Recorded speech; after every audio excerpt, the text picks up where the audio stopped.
या मनुष्य देहामध्ये 100 वर्ष आयुष्य दिलेले आहे. शास्त्राने याचे 4 भाग केलेले आहेत. थोडं ऐकायचं, चांगलं सांगतो जरा. आयुष्य मर्यादा किती? बोलत जा, तुम्हाला ऐकू ना चालेल. किती? 100 वर्ष. त्याचे 4 भाग करायचे. पहिले 25 वर्ष नाही का खेळण्यामध्ये गेले, शिक्षणामध्ये गेले. बालपण गेले, नेणता. बालपणामध्ये काही कळत नाही, खेळणं बागडणं. शिक्षण घेणं, 25 वर्षापर्यंत शिक्षण घ्यावं. ब्रह्मचारी जरी भोकावी अक्षरे, 25 वर्ष शिक्षण घ्यावं. मग 25 ते 50 सुंदर अशा प्रकारचा संसार करावा. लग्न करावं, लेकर बाळ जोडून या धन उत्तम व्यवहारे, उदास विचारे वेच करी. उत्तमची गती तो एक पावेल, उत्तम भोगील जीवखाणी. मस्त पैकी 25 वर्ष संसार करा. आता किती झाले मोजले ना? किती झाले? 50 संपले.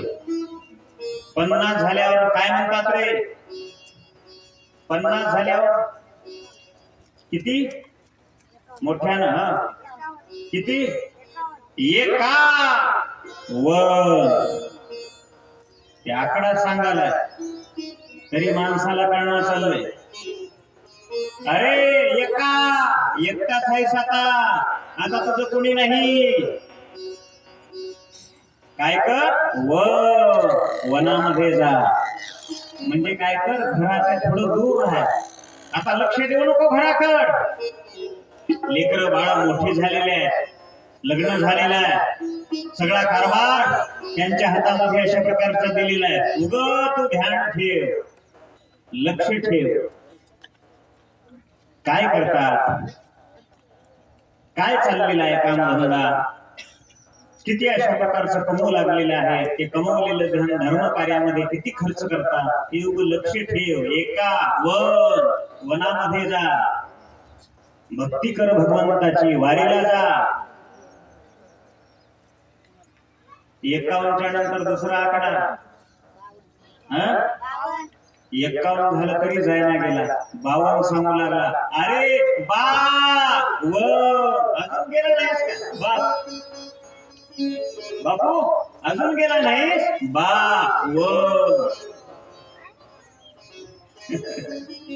आकडे शिकवतात हो आम्हाला, आकडे शिकवतात.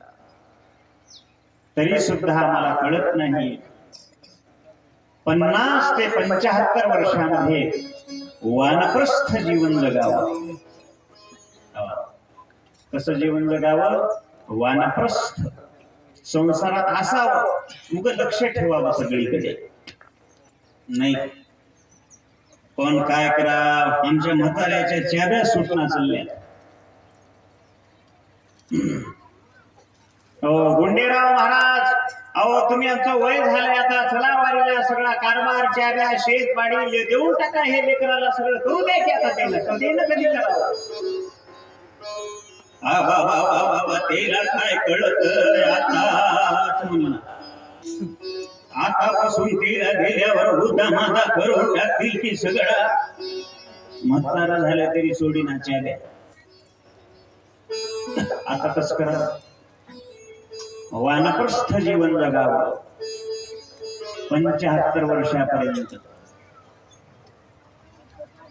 आणि 75 आयुष्यच तेवढं राहिलं ना. आता का 100 वर्ष कोण जगते? असे जुने काही माणसं आहेत तुरळीत. 100, 105, 110, 115 जगणारे. आता राहिलेले आहेत माणसं. आता आयुष्य मर्यादा कमी व्हायला लागलेली आहे. खानपान बदललं, सगळ्या फवारण्याचे औषध आले. आता सांगले आम्हाला माऊली बाबा, हे फार अन्न दूषित झालेलं आहे आणि म्हणून अत्यंत महत्वाचं हे जीवन आहे. सुख समाधानानं जगायचं असेल तर संत महात्म्यांनी सांगितलेला विचार आपल्या अंतःकरणामध्ये ठेवावा लागेल.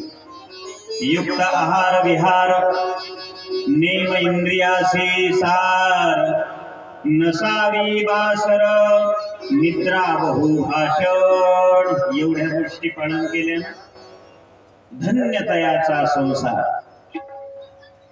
जेथे गजर नामाचा नाही. आणि म्हणून हे संत महात्म्यांनी आपल्याला सांगितलं देव जरी असला ना संसारामध्ये आल्यानंतर दुःख आहे. रुक्मिणी मातेला दुःख व्हायला लागलं.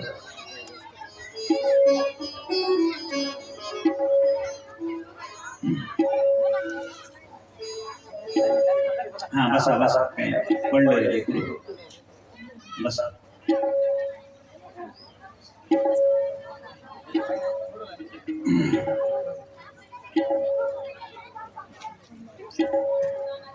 राजा राम राम राम सीता राम राम राम राजा राम राम राम सीता राम राम राम राम राम राम सीता राम राम राम राजा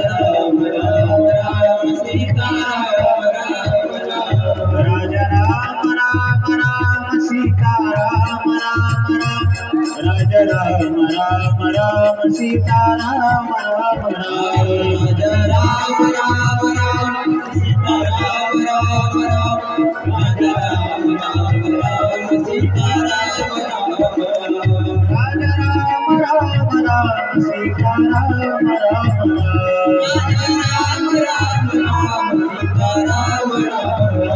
राजा राम राम राम सीता राम राम राम राजा राम राम राम सीता राम राम राम राम राम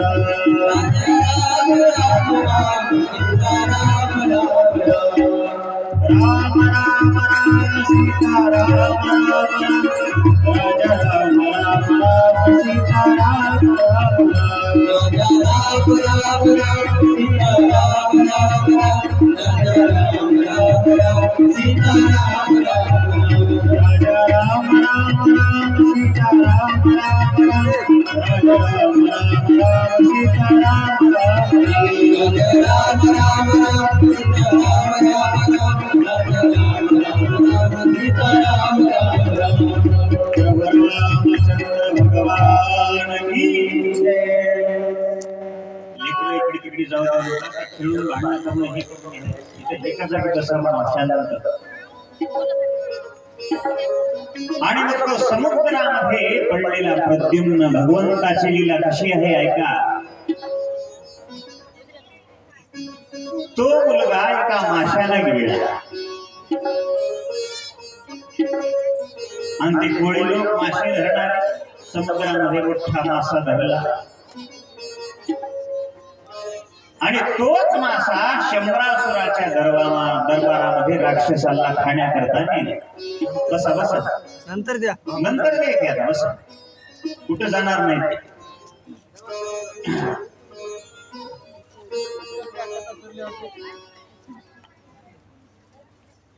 शंभरासुराला तो मासा भेट म्हणून दिलेला आहे आणि मग त्या राक्षस लोकांनी महाराज त्या आचार्यांनी ते मासा पाकग्रहामध्ये नेलेला आहे. कुऱ्हाडीने त्याला तोडलं आणि त्याच्या पोटामध्ये जर पाहिलं तर सुंदर छोटस बाळ दिसायला लागलेलं आहे.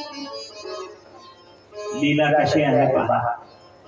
आणि ते बाळ असणार शंभरासुराची दासी असणारी ती त्याच्या दरबारात स्वयंपाक करणारी ती मायावती तिच्याकडे ते बाळ दिले. देवतारी त्याला कोण मारी. देवानं जर तारायचं ठरवलं ना कुठूनही कसंही हो द्या काहीही हो द्या वास्तव असत. आणि तेच मुलगा त्या मायावती जवळ सोपवला. तिच्या मनामध्ये शंका उत्पन्न झाली कोण असेल हा मुलगा, माझ्याकडे येण्याचं याचं काय कारण असेल. तेवढ्यामध्ये नारद महर्षी आले आणि त्या मायावतीला सांगितलं, मायावती, हा तुझाच नवरा आहे पूर्वी जन्मातला. ज्या वेळेला भगवान शिवानं क्रोधाग्नीनं त्या कामदेवाला भस्म केलेला आहे, तोच तुझा पती. तू त्या अवतारातली रती म्हणजे तू मायावती झालेली आहेस. याचं पालन पोषण कर बरं. आणि मग तिला आनंद वाटायला लागला. तिने त्या बाळाचं पालन पोषण करायला लागलेली आहे. थोड्याच दिवसामध्ये ते लेकरू मोठं झालेलं आहे, तरुण झालेलं आहे. एक दिवस प्रद्युम्नानं त्या मायावतीला विचारलं, मायावती, तू माझं पालन पोषण करतेस खरं आहे, पण माझ्यासोबत तू पत्नीसारखा व्यवहार कसा करायला लागलीस? काम भावनेने माझ्याकडे तू कसं काय पाहतेस? असं ज्या वेळेला प्रद्युम्नानं विचारलं, त्यावेळेला मायावतीनं सांगितलं, हे प्रभू, तुम्ही पूर्वजन्मातले माझे पती आहात आणि आजपर्यंत तुमची मी वाट पाहते. म्हणून हे भगवंतांनीच आपली भेट या ठिकाणी करून दिलेली आहे. आता तो शंभरासुर फार मोठा बलवान आहे. तो अनेक माया जाणणार आहे. अनेक विद्या त्याला येतात, अनेक शस्त्रास्त्र त्याच्याकडे सैन्य आहे. आणि एकदा जर त्याला कळालं की तुम्ही कृष्ण पुत्र आहात, प्रद्युम्न आहात, तुमच्या सोबत तो युद्ध करील. म्हणून मीही तुम्हाला आता काही माया शिकवणार. मायावती होती, तिला सगळ्या माया येत होत्या. स्तंभन, मारण, जारण अशा प्रकारच्या अनेक माया त्या मायावतीने प्रद्युम्नाला शिकवलेल्या आहेत. आणि मोठा बलवान असणारा हा श्रीकृष्ण परमात्मा राक्षसाला कळाला, महाराज शंभरासुराला, हा जो माझ्या राजवाड्यात राहतो हाच माझा काळ आहे, याच्यासोबत युद्ध केलं पाहिजे. मारण्याकरता धावलेले आहेत शंभरासुर. प्रद्युम्न उठलेला आहे. दोघांचं भयंकर युद्ध त्या ठिकाणी व्हायला लागलं. यक्ष, गंधर्व, पिशाच, नाग, शेकडो मायाचा राक्षसाचा प्रहार त्या ठिकाणी करायला लागलेले आहे. कृष्ण कुमार प्रद्युम्नानं सगळ्या त्या ठिकाणी राक्षसांचा वध केलेला आहे.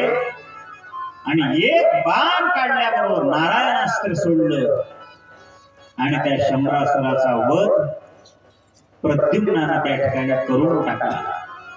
अशा प्रकारची ही भगवंताची कथा या ठिकाणी आपल्याला पाहायला मिळते. एक सुंदर भजन करू आणि पुढची कथा ऐकू. गोविंद मेरो गोपाल मेरो जय हो.